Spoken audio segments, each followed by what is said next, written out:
Cette courte séquence n'était disponible que pour les abonnés au live payant de TF1.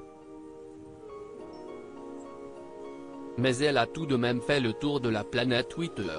Après avoir été sauvée par le public lors du prime de la Star Academy du 22 octobre 2022, Julien s'est senti pousser des ailes.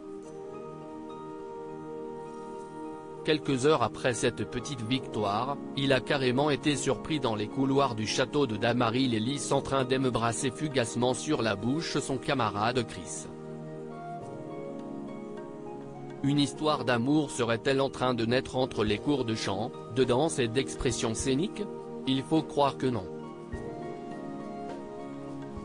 Ce n'était que l'effet de l'alcool et de la fête. Interrogé par Télévision Magazine, du Figaro, à propos de son baiser avec Chris, Julien a expliqué qu'il ne fallait pas espérer voir naître une romance. Il n'y a pas de rapprochement avec Chris, a assuré le jeune homme. Ce n'était que l'effet de l'alcool et de la fête. On n'était pas bourré mais on déconnait. Je suis très ouvert, je n'ai aucun tabou et lui non plus. On a trouvé ça rigolo. Qu'il remporte ou non cette saison de la Star Academy, Julien devrait donc en ressortir célibataire. Tout le monde est maqué, a-t-il ajouté. En revanche, beaucoup d'amitiés secrètes.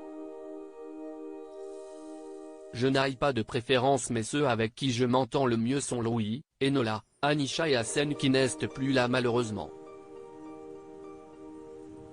Le prime du samedi 5 novembre 2022 sera une bouffée d'air frais pour Julien, qui n'est pas nommé parmi les potentiels éliminés pour la toute première fois. Et pour cause. Il a cartonné lors des évaluations par 2 en interprétant Mourir demain avec Anisha. Le candidat, qui est systématiquement sauvé par le public, semaine après semaine, n'a d'ailleurs pas forcément pour but de remporter la victoire. Âgé de 20 ans seulement, il se serait davantage inscrit pour son développement personnel et non pas pour gagner la compétition. Petit chouchou des spectateurs, il devrait toutefois quitter le château avec une jolie estime de soi. Malgré quelques retours un peu violents de la part de certains professeurs.